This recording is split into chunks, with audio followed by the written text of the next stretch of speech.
Hi, welcome to We Wine Whenever. I'm Wendy, I'm Kelly.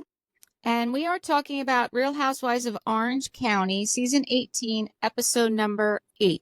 And we start out with Heather, Emily, and Tamra. They meet up to discuss kind of the trip, but really it turns into Tamra inviting them to the party and letting them know that Alexis is not going to be invited, the party that she's having at her house, which is the Traitors party. Yes, if I learned anything from this episode, it's that I have absolutely zero interest in that show, Traitors. I agree, That was 100%. boring, hard to watch, 100%. and I knew Heather was the traitor the whole time. Yeah, it was. All those things you just said, I 100% agree with. I don't know why people like it so much. I don't know. I mean, maybe there's more to it than what we saw, but from what I saw, Yeah. I'm good. Yeah. So then we also see Shannon. She's going to get the breathalyzer installed in her car. And I thought it was interesting that the options for her for driving were to have her license suspended for 6 months, or she could have the breathalyzer installed and drive now. But she went on to say she hasn't driven for 6 months, so she could have just had her license suspended anyway. I thought the same thing. I was confused. But then I thought maybe she lost her license for 6 months right away. Right. And then the next option was you can go another 6 months without your license, or you can have a breathalyzer installed in your car. Okay, that would make sense. That's what I'm thinking. I could totally be wrong because I was confused just as you were. Yeah. Yeah. That would make more sense. I mean, I think whenever you get a DUI, you have to lose your license for a certain amount of time. I thought first-time offenders were 3 months, but maybe that's New Jersey and this is California. Oh, it's a year in New Jersey. Is it? Yeah, first-time offenders is a year in New Jersey. Oh, okay. And I think second time, if I'm not mistaken, and I haven't read up on it recently, I think second time is 3 years and third time is 10 years. That I knew. I knew third time was 10 years. And then if it happens again, then you just never get your license back, I think. Oh, so she goes and she's having this installed in her car. And she also wants it as a reminder to her about the stupid mistake that she made, because she's owning her mistake, and she wants to move forward from it. Interesting, because it's like, why doesn't every car just have that? Wouldn't that eliminate drunk driving? Well, not when you saw how difficult it was. No, and honestly, you could have somebody else do it for you and then get behind the wheel anyway. So I guess it... Not really, because you have to keep blowing it at anywhere from every 5 to 20 minutes while you're driving. Yeah, that's what he said. While you're driving, it'll alert you anywhere from 5 to 20 minutes. Yeah. Wow, I didn't hear that part. Yeah, and I'm like, oh gosh. I mean, she had a hard enough time sitting there in the parking lot trying to get it right. I can't imagine her getting the alert while she's driving. Were you trying to do it as she was trying to do it? I wasn't. Were you? I was. I was watching her do it, and I was trying to do it along with her. And it doesn't sound very easy. No, it doesn't sound like easy. Hum and blow out at the same time. Yeah, no, it doesn't sound easy. And then we see, she also talks about how her business has suffered since the DUI. Her Real for Real. I didn't know that she had a business called Real for Real, and it's like a health and wellness business. Well, she had those meals. Remember Right, those I remember. prepared meals? So is this like a spinoff of that? It may or may not be. I don't know, but it looked like it was more of like either supplement or something else. Because I do remember at one time she had like that lemon drink or something. Yeah. So whatever it was the tinctures. The tinctures. Yeah. Right. So whatever it was promoting a healthy lifestyle. And first of all, she felt hypocritical. She wanted to take her name off of it, which good for her, Yeah.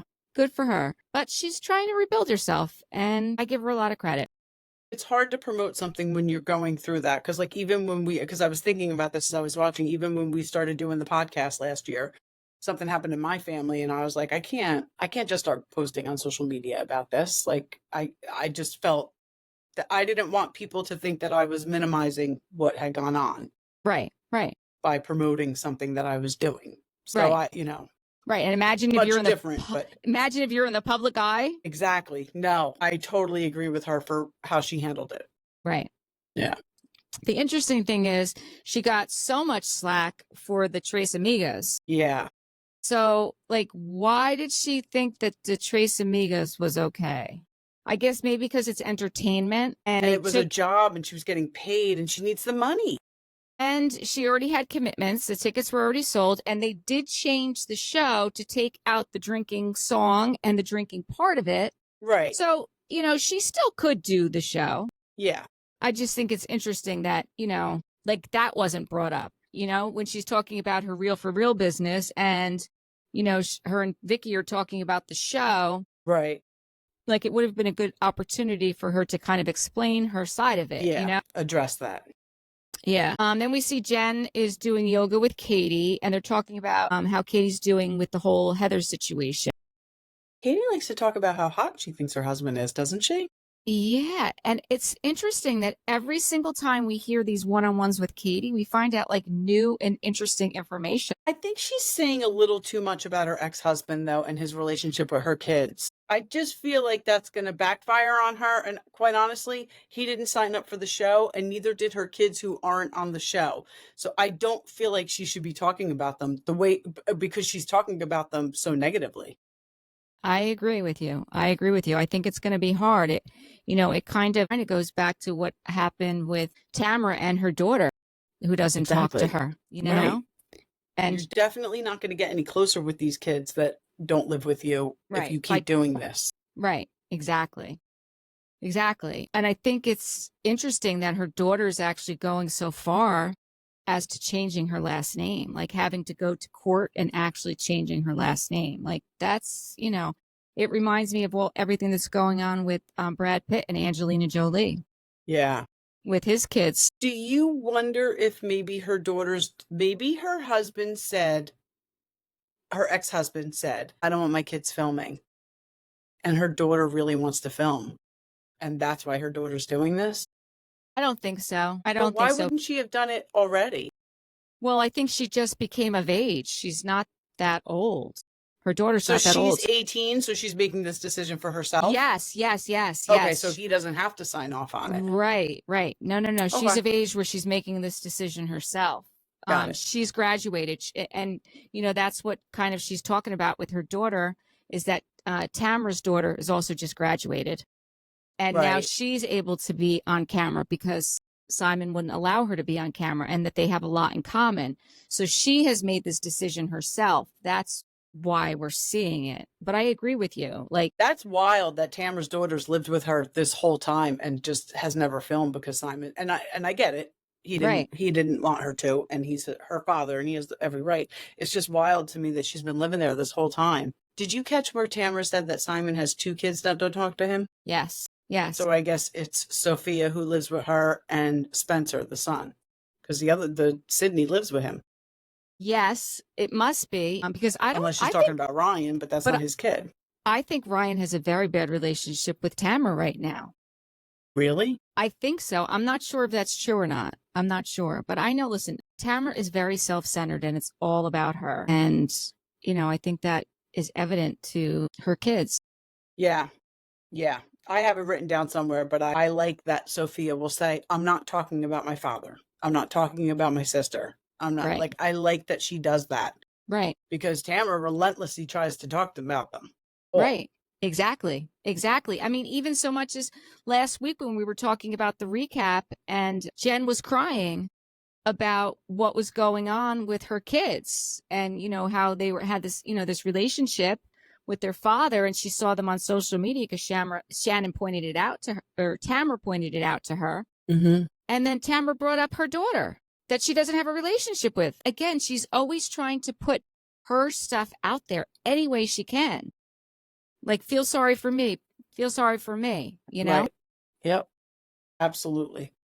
What else? So then Emily and Shane, I guess they were getting the spray. Why were Emily and Shane getting the spray tan? Was it for the Traitors party?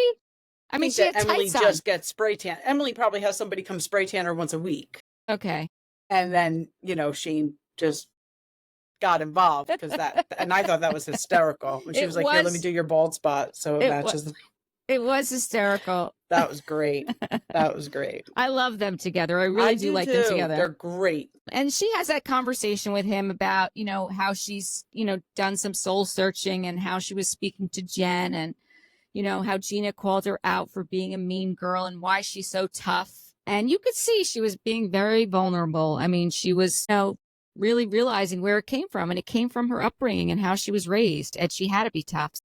She had it rough, man. I mean, aside from physical abuse, which obviously I don't think there was any of that, but she had no parental guidance whatsoever. I don't think her father was in the picture at all at this point when, she's talking about when she's getting herself up and ready for school, no lunch, no breakfast, no nothing. Like her mom, I guess, was physically there, but absent otherwise. Listen, I'm sure there's a lot of people out there that live that way. We were very blessed that we did not.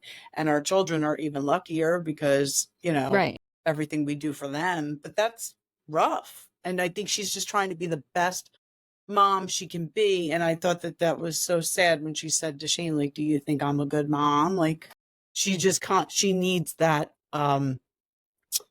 reassurance. Yes, thank you. Yeah, I agree. We see later when she does get to see Jenn that she, pulls her aside and apologizes to her. Yeah. And yeah. I think Jenn, posed a good question to her. Is it really about like you take more, you have more value to money? And she's like, no, actually, that's not the case. But that's how Jenn was taking it, because that's what she was attacking. And it was more so that Emily was saying, how can you not know what's going on? How can you have been like your head in the sand for so long? Because Emily has been so independent her whole life that she just can't imagine.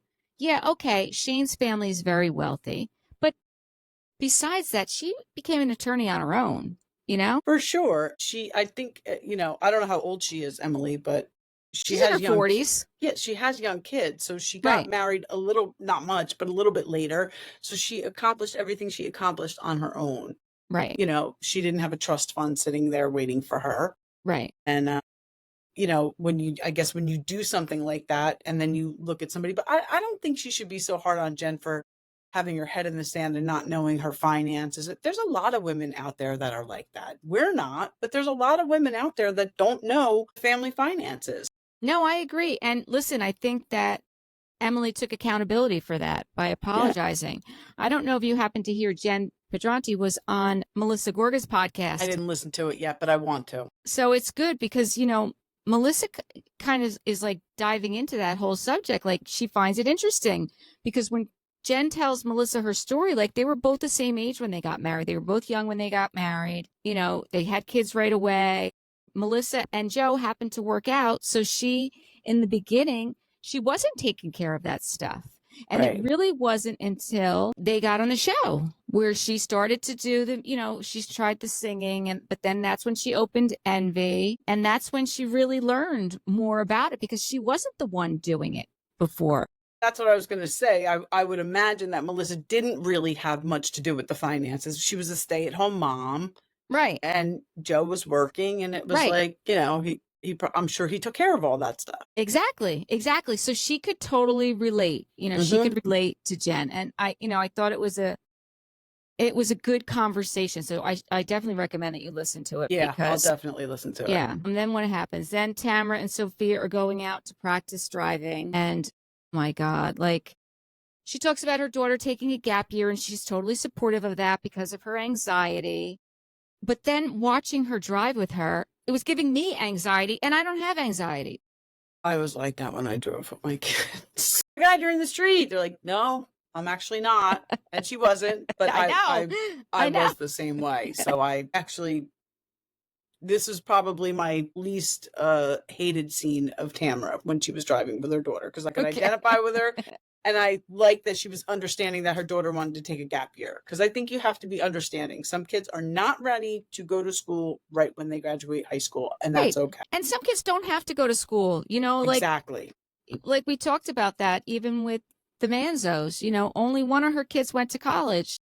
The other two didn't want to go to college, and that's okay. Like you have to support your kids and let them live their lives. It's trial and error, And figure it out. They'll figure it out. Yep, they will definitely figure it out. And then Katie's daughter, we talked about that. She wants to change her name.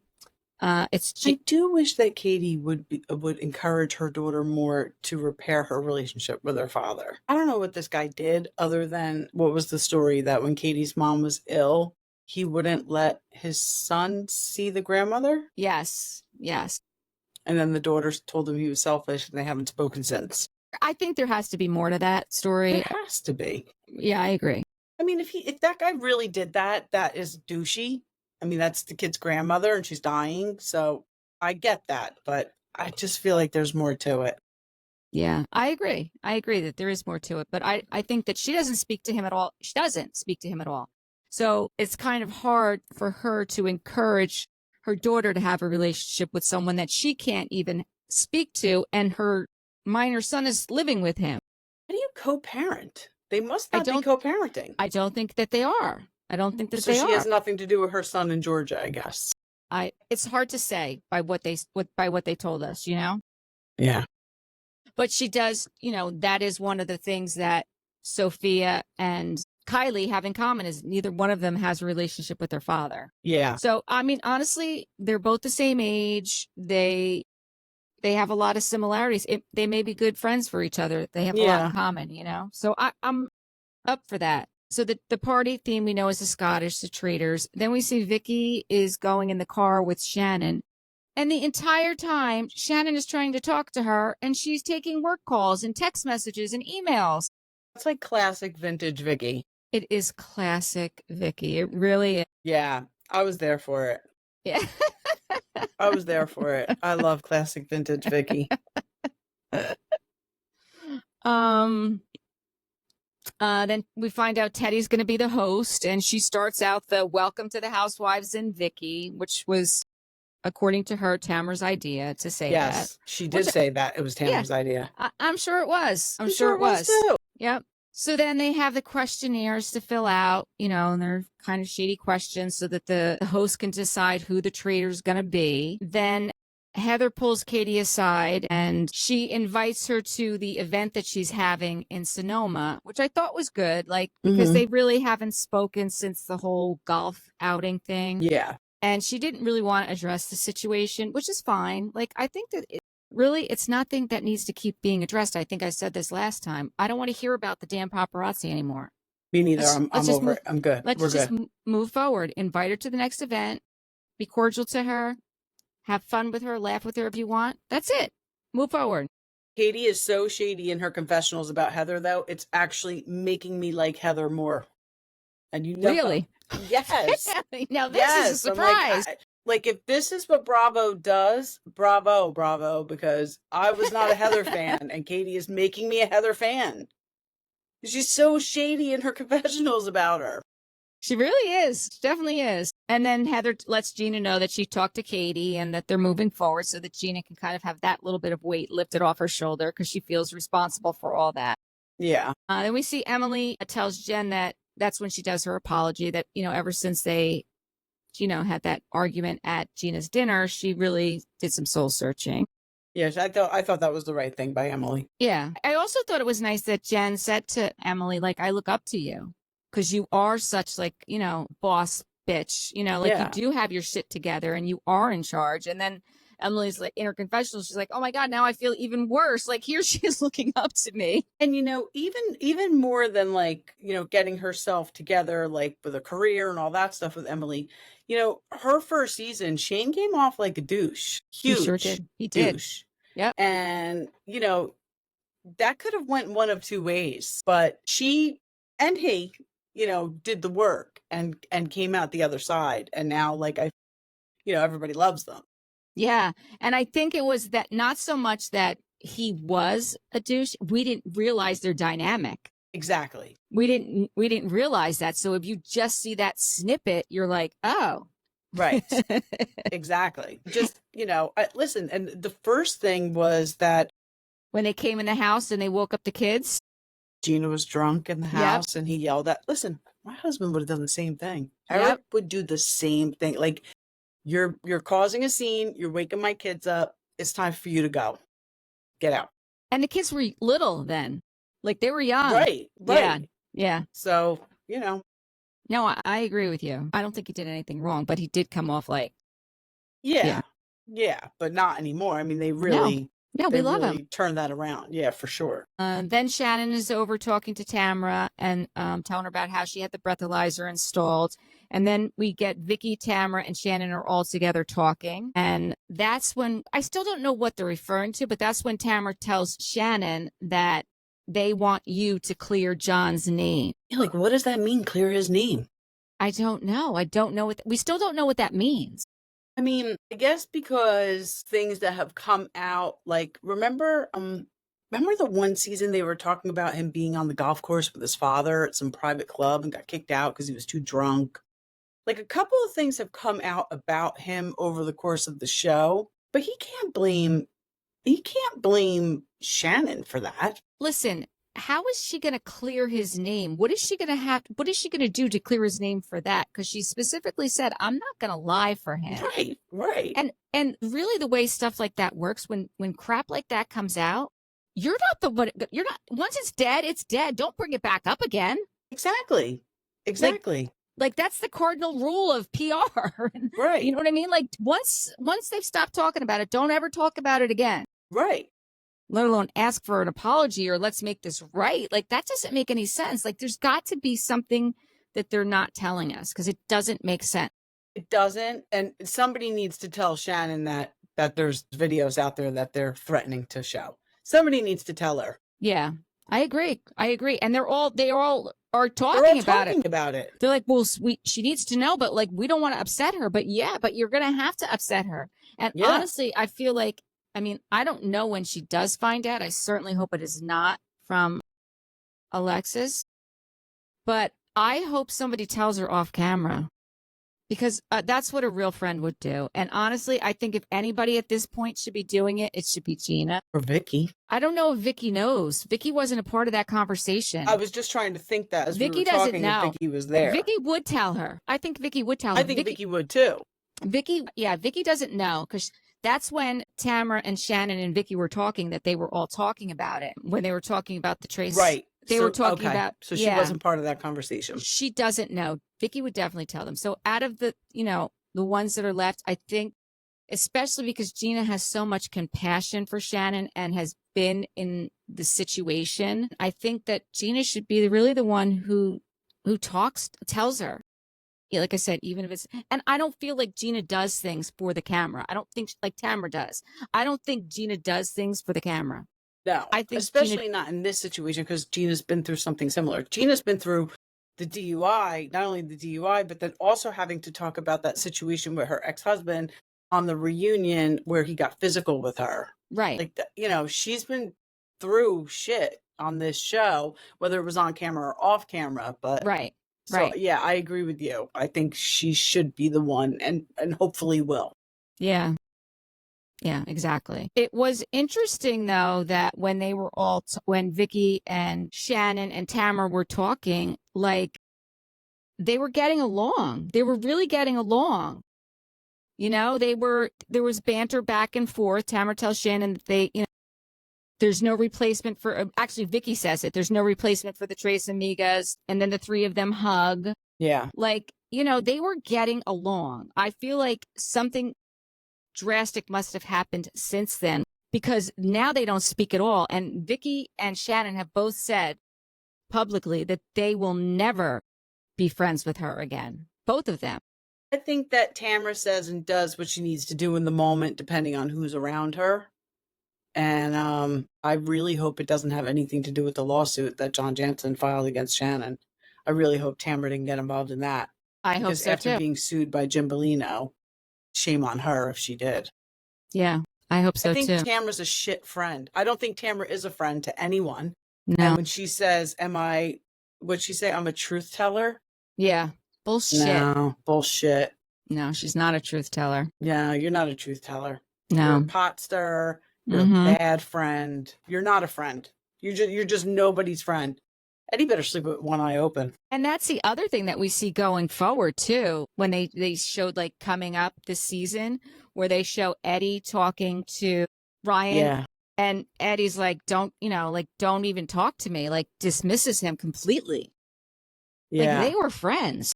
Yeah. I think when I see Jenn, when we see Jenn say to Tamra, like, you better shut up if you're going to start talking about that. Because when she brings up the FBI thing, do you see her? You see her put her FBI hat on? Yeah, yeah. You know, you're on a show and you're getting paid to do a job. But when it comes to people's livelihood and businesses, I mean, me, the explanation, if Jenn's telling the truth, and hopefully she is, the explanation she gave about Ryan doesn't seem so terrible, right? Right, right. And it does seem that Tamra's trying to make it into something it's not, or I don't believe for a second that Tamra even understands what was going on. Well, there's that. Absolutely. She's not smart enough. She's just not. There's that.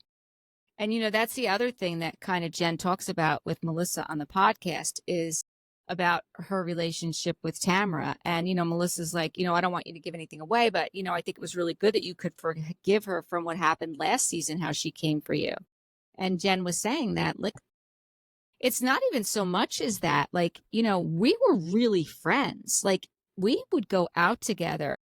Eddie and Ryan would have, like they all went out as couples together. And if she had some feeling or she felt some kind of way about Ryan, why was it never brought up until she got on camera? Right. And, listen, I think Jenn has given her more than many opportunities to be a good friend and something, I don't get why Eddie follows her so blindly. I don't either. I mean, he's younger than her, right? A little bit, not that much. Not that much. She was on the show when they met. Like, I'm not trying to say he's with her for the money, but I don't know. Opportunity? I don't know. I don't know either.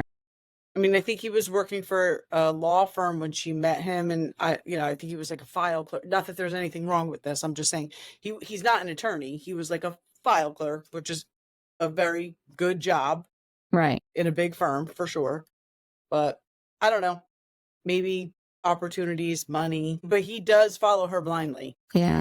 He lets her, and she has said it, like, he lets me be me. Where Simon, obviously Simon had some control issues, but I would imagine if you're married to somebody like Tamra, somebody has to be in control.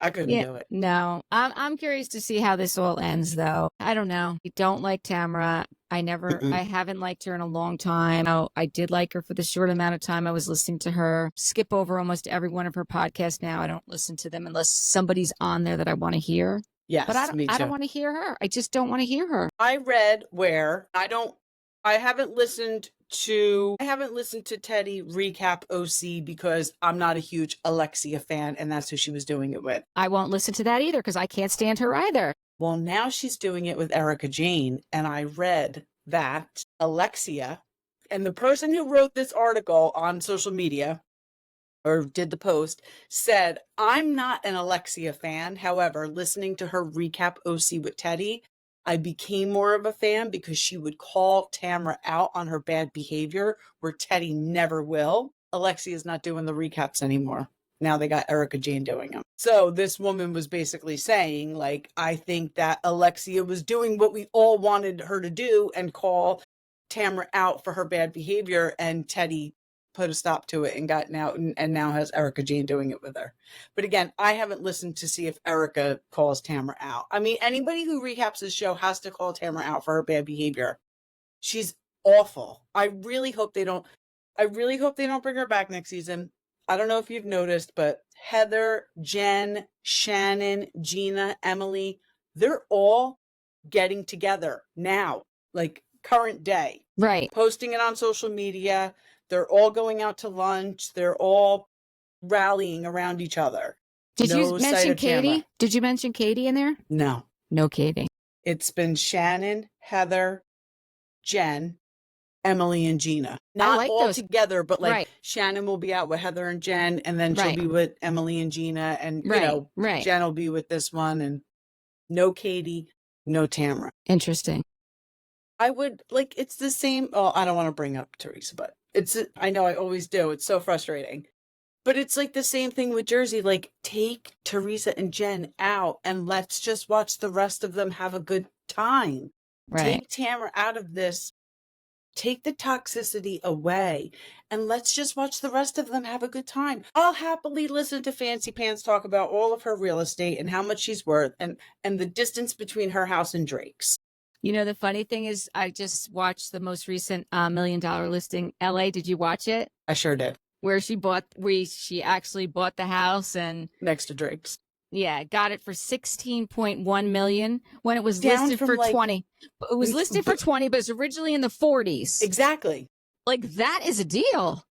Crazy. Yes. Crazy. I enjoy watching her on there because I see, again, perfect example, $1 million listing. They're down to 3 agents now. Josh Altman, Josh Flagg, and Tracy. They all get along. Mm-hmm. There's no drama. Right. And it's very enjoyable to watch. Right. I hated when Frederick was on. That was the worst thing they did, was bring him from New York to LA. Yes.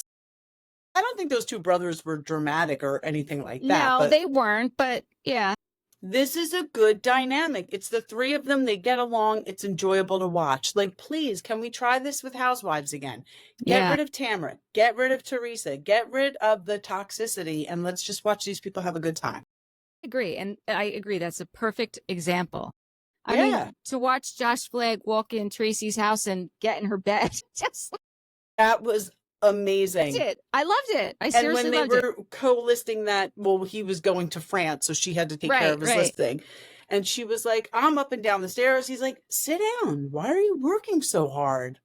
Like, he's like, I could have 14 people here in an hour and one of them's going to buy this house. Right, right. Like, so good. Yeah, I love the relationship between the 3 of them. Mm-hmm. And I like it with Heather. And the fact that, like you said, Josh Flagg was off in France, which we find out he's with Candy Spelling for Fashion Week. And how about that? And he buys that Hermes bag. And Tracy's like, I got to be doing this next time. Yes, yes. Like, and I love Josh Altman's wife. Yes. Her kids are so cute.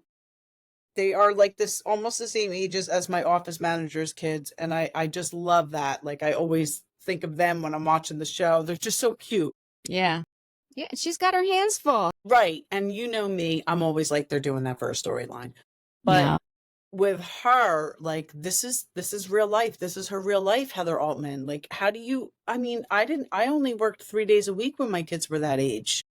Yeah. You know, Eric was commuting and, you know, gone a good portion of the day. But I only worked 3 days a week. And it was difficult getting my kids never went to, well, over the summer, they would go to the same babysitter's house. But like by the time Joe was going to the babysitter's house, Tess was in pre-K. So there were 2 separate drop-offs in the morning, 2 separate pickups in the afternoon after I worked all day. I come home, I got to cook dinner. Like, I can't imagine being her where, not that I didn't have a career, I had a career, but real estate is a 24-hour-a-day job. Yeah. No, I agree. Building another office an hour away, that's a lot. It's a lot. It really is a lot. I mean, I might take my hat off to her because she's killing it. She's killing it. I mean, I feel bad for her too, because you can see in her confessionals, it's killing her. Yeah. It's killing her. Like, she needs to just slow down or she's going to get sick. She's just going to get sick. Like, that's what we do as women, though. We just keep on going. We keep on going until God says to us, you know what, you're going to slow down. Yeah, right. In any way, shape, or form it comes. Yep. And normally it's physical and you have no choice but to slow down. Exactly. Exactly. Yeah. I don't know how we got off on that tangent, but that's just what happens when we do this. Yes. Girls rule the world. That's it. I mean, I have nothing really else to talk about. I have zero to say about the stupid traitor game, and it was dumb. That was dumb. And man, are they getting heat on social media for bringing Teddy on. Like, people cannot stand Teddy. But look how it was a good episode because there was no Alexis. Mm-hmm. She's the Jen Aiden of the OC. Yeah, that's true. You always have to bring it back to Jersey. I love how you do that. It's like a fixation I have. I gotta stop. Gee, I wonder who the Teresa is of the OC. Yeah, exactly. Amazing they don't get along, you know, in real life. I wonder how the Party Like a Housewife went with Danielle, Rachel, and Melissa. We didn't get to go to that. I know. I don't know. I mean, I saw some videos. It looked good. I feel bad for Rachel. She lost her grandmother. Oh my God, that's right. Her Yes. Nana, who we saw on the show. Yeah, we send our condolences Oh, to absolutely. her and her family during I this got the difficult time. chills. Yeah. Yeah. Because we love Rachel Fuda and her family. We do. And her Nana seemed very sweet. Yes. I hope they did well with their party like a housewife. Me too. I do. Me too. So until next time, thank you for watching and listening to We Wine Whenever. I'm Wendy. I'm Kelly. Bye. Bye.